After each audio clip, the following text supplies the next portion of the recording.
The night fell heavy over Hollow Creek, a forgotten town buried deep in the woods of North Carolina. The air was thick with fog, and the only sound was the creak of the old wooden bridge that led into town. Evelyn Ross, a journalist chasing stories about haunted places, drove her dusty car across that bridge, headlights flickering like dying candles. She'd been searching for a story that could change her career. She didn't know she was driving straight into one that would end it. Locals said Hollow Creek was cursed, that every few years someone disappeared, swallowed by the fog, never seen again. But to Evelyn, it was just another legend, until she found the house. It stood alone on the hill, a decaying Victorian mansion with windows that looked like hollow eyes staring back. The locals called it the Widow's Rest, and they warned her not to go inside. But curiosity, as always, was stronger than fear. As she stepped out of the car, the air turned colder. Her breath came in short clouds. The forest whispered. And for a moment, Evelyn could swear she heard her own name. Evelyn pushed the front door open. It groaned like something alive. The smell of damp wood and rot hit her immediately. Her flashlight beam sliced through the darkness, revealing walls covered in torn wallpaper and dust thick enough to write her name on. Every step she took echoed too long, like the house was answering back. In the living room, a grand piano sat in the corner, its keys yellowed with age. Suddenly, a single note played. Just one. Evelyn froze. Her flashlight trembled. Then another note followed, and another. The melody was slow, broken, like the house itself was trying to remember a song it had once known. She whispered to herself, "There's no one here." But deep down, she knew something was here. A faint shadow moved behind the curtains, and when she turned toward the staircase, she saw, for just a second, a woman standing at the top. A woman in a long, tattered gown, watching her. Evelyn blinked and the woman was gone. Her heart pounded. The air grew thick, heavy. Then, somewhere upstairs, a door slammed shut with a violent thud. Evelyn climbed the creaking staircase slowly, her flashlight trembling in her hand. The wooden steps groaned beneath her feet, as if warning her to turn back. Halfway up, she froze. A faint whisper brushed past her ear. It sounded like a woman's voice, soft but broken, calling her name. Evelyn. Her breath caught in her throat. She swung her light around, but there was no one. Only the peeling wallpaper and the dust dancing in the beam. She whispered, "Who's there?" Silence. Then tap, tap, tap. A sound from inside the wall. She pressed her ear against it. There it was again. The tapping turned into scratching, frantic, desperate. Her heart raced. She stepped back as cracks appeared in the old plaster. From behind the wall came a faint sobbing sound, like someone crying softly, trapped inside. "Help me," the voice whispered again, so close it felt like it came from right behind her. Evelyn turned sharply, and there she was again, the woman from the stairs. Pale skin, hollow eyes. Her mouth moved, but no sound came out. Then, darkness. The flashlight died. In the pitch-black silence, she could hear them. Dozens of whispers, all around her now, inside the walls, whispering her name. The corridor stretched longer than she remembered. Evelyn's flashlight trembled in her hand as she stepped forward. Then she saw it. A door that shouldn't exist. Her breath caught in her throat.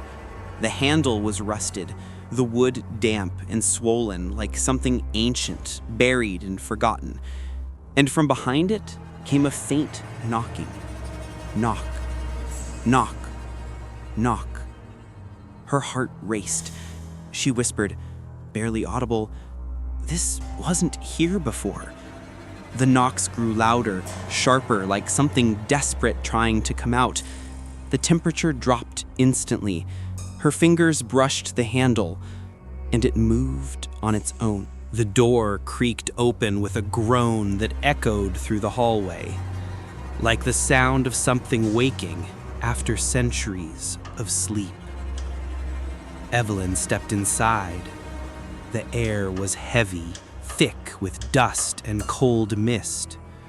Her flashlight flickered, then steadied, revealing what looked like another room within the house, but older, much older.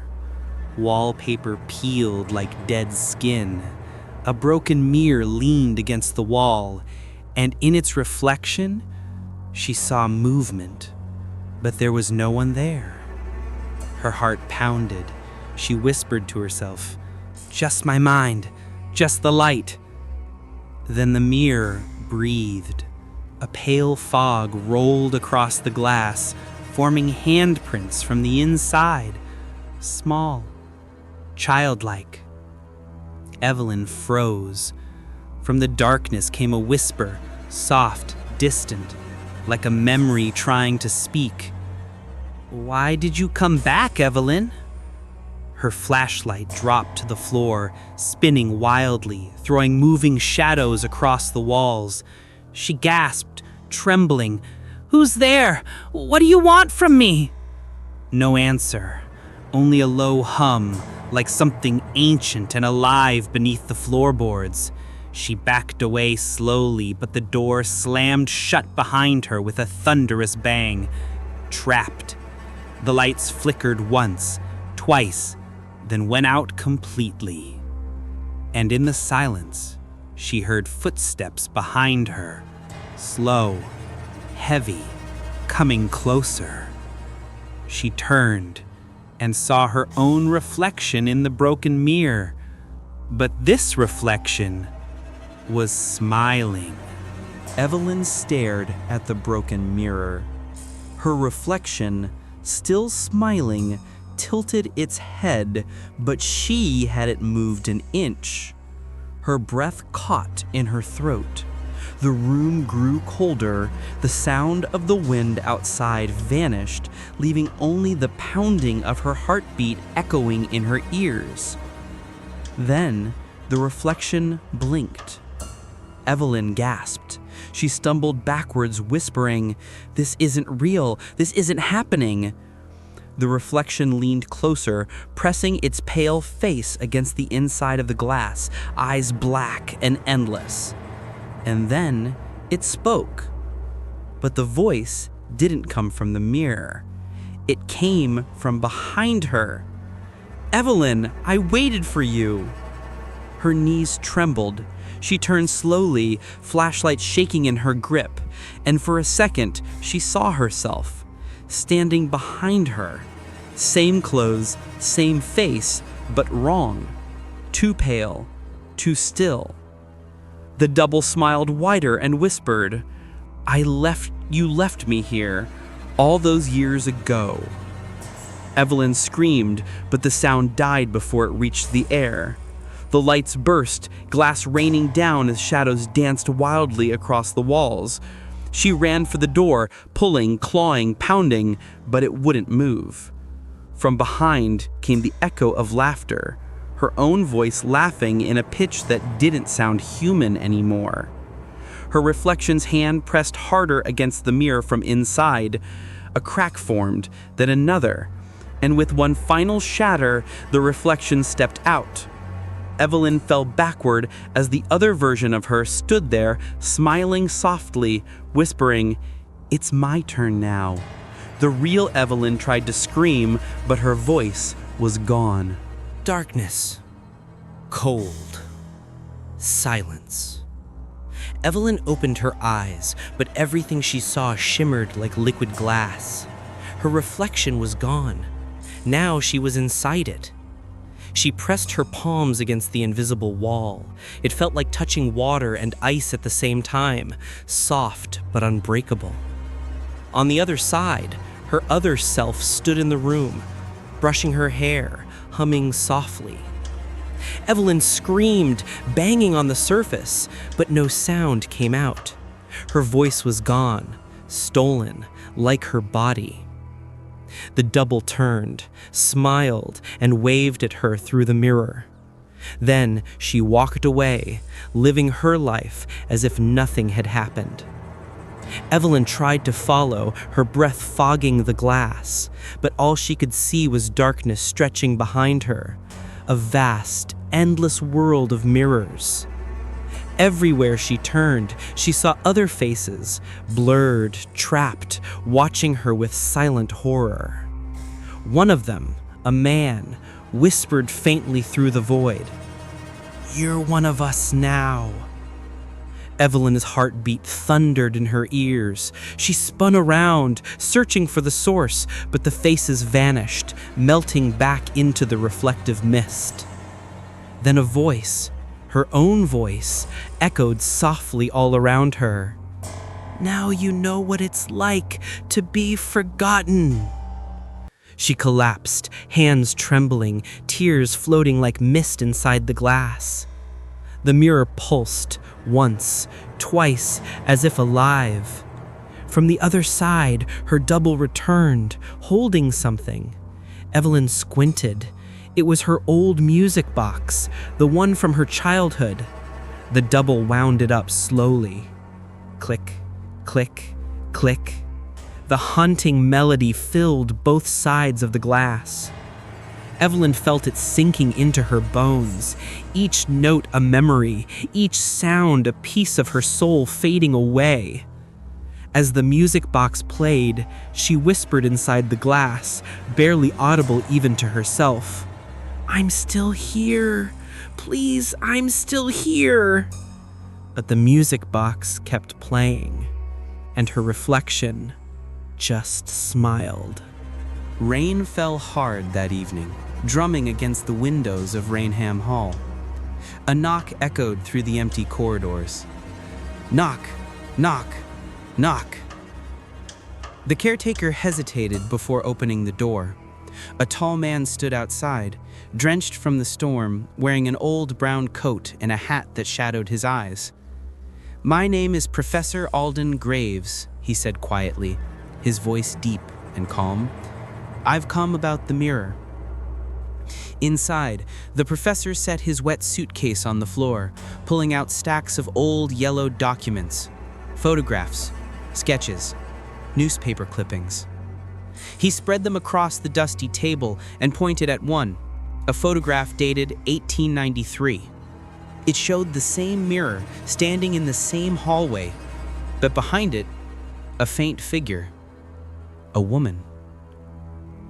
The mirror was crafted in 1798, Graves explained. It belonged to a woman named Elspeth Crow. She was a spiritualist, obsessed with capturing souls through reflections. Locals called her the Mirror Witch. He paused, glancing at the mirror nearby. It said she tracked her own spirit inside it before she died. The caretaker frowned. "But that's just legend, isn't it?" Graves looked up slowly, his expression grave. "Legends don't usually scream back when you whisper their names." Thunder crashed outside, and for a brief second, the mirror flickered, showing not one reflection, but two, one of them smiling. The storm raged on through the night, lightning cutting through the black skies over Raynham Hall. The caretaker, now alone, stood frozen before the ancient mirror. The air felt heavier, thicker, like the house itself was holding its breath. He whispered, "Professor Graves?" No answer, only the faint hum of the rain and a slow, rhythmic tapping from the mirror. Tap, tap, tap. The caretaker's throat went dry. He stepped closer, the floor creaking under his boots. Inside the glass, the reflection shimmered. But something wasn't right. The room behind his reflection moved differently. Then a shadow passed behind the reflection of the caretaker, but not behind him in real life. It was as if something was moving inside the mirror. He whispered again, his voice trembling. A faint sound came back, a whisper. "Help me." The caretaker stumbled backward, knocking over a chair. His heartbeat thundered in his ears. He leaned closer again, eyes wide. The surface of the glass began to ripple, like water disturbed by wind. Suddenly, a pale hand pressed against the other side, then another, and between them, a face. Not Graves, not Evelyn, someone else. It was the woman from the photograph, Elspeth Crow, the Mere Witch. Her eyes were hollow black voids, her mouth twisted into a smile that didn't belong to the living. She whispered, almost sweetly, "2 souls for 1. The debt is paid." The caretaker screamed, stumbling back as the mirror cracked from within, veins of black light spreading across the surface. The lights in the hall flickered, the thunder roared. Then silence. When dawn came, the storm had passed. The hall was quiet again. The mirror stood still, flawless, unbroken. But now, there were 3 figures faintly visible inside its surface. Evelyn, Graves, and the caretaker himself, frozen mid-scream. 100 years later, Raynham Hall stood silent again. The storms had long faded, the world had changed, but the mirror remained. Untouched, unaged, waiting. A black car rolled slowly down the muddy path toward the old estate. Inside sat Dr. Helena Ward, a historian and researcher of the paranormal. Her voice recorder clicked on. October 31st, returning to Raynham Hall to investigate the disappearance of Professor Alden Graves, missing since 1925. Locals claim his spirit still lingers. The door creaked open as she stepped inside. Dust floated through the cold air. The wooden floor whispered under her boots, and the faint smell of rain still lingered, like the storm never truly ended. She followed the corridor until she reached it, the mirror. Its frame was darkened with age, but the glass was impossibly clear, almost alive. Helena raised her flashlight, her reflection staring back at her, nervous, curious, alive. She lifted her recorder again. It's strange. This mirror feels wrong, like it's aware of me. Suddenly, her device crackled with static. A faint whisper bled through the noise. "Helena." Her breath caught. "Who's there?" The light flickered. Behind her reflection, she saw movement.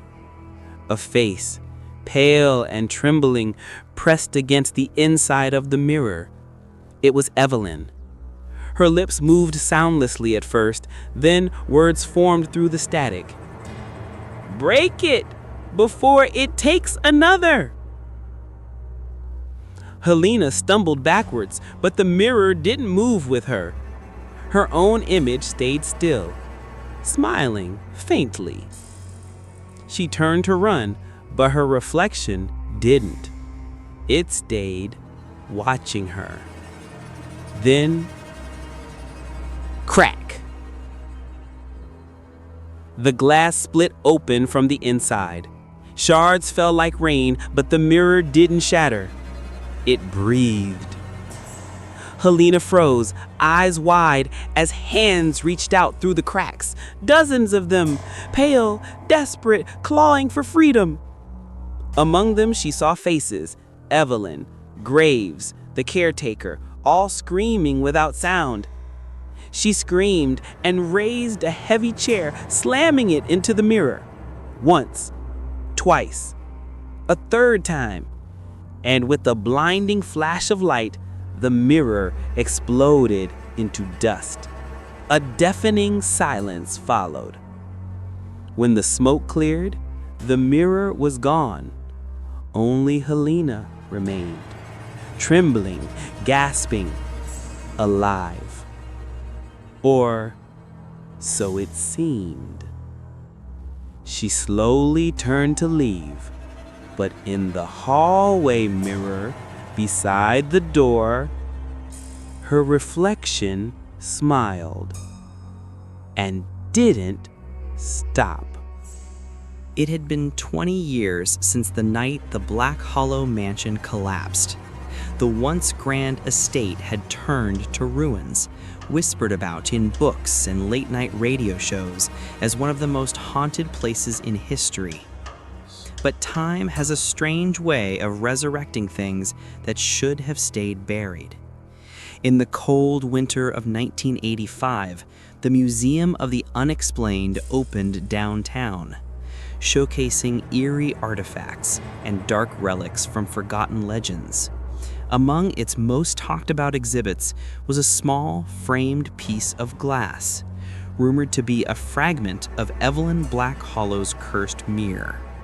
It sat inside a sealed display case, surrounded by soft white lighting. The placard read, "Fragment from Evelyn Black Hollow's mirror, the last known remnant of the Black Hollow curse." It was barely the size of a hand, but it shimmered with a faint pulse, like light trapped inside the glass. That night, the museum's curator, Clara, was doing her final inspection before closing. She paused in front of the display, her reflection staring back at her under the sterile glow. Then, something subtle yet wrong caught her eye. Her reflection smiled before she did. A chill crawled up her spine. Clara stepped back, frowning. Then a whisper echoed, so soft it could have been the wind, yet it came from inside the case. "Can you hear me? Help me.